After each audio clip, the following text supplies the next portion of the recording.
Здравствуйте, друзья, это Степанов Сергей, и сегодня будет видео о том, как создавалась эта акула.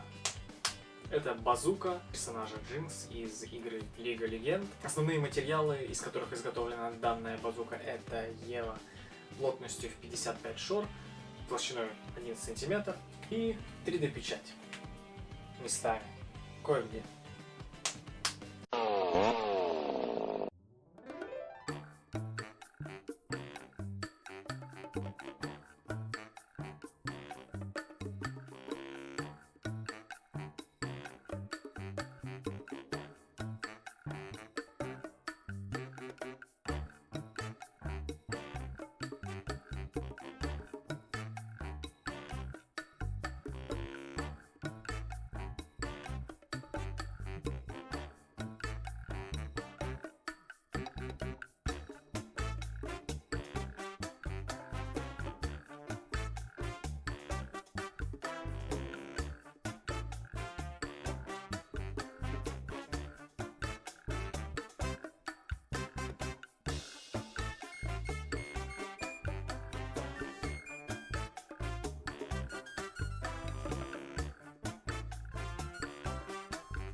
Здесь выключатель, который активирует глаза.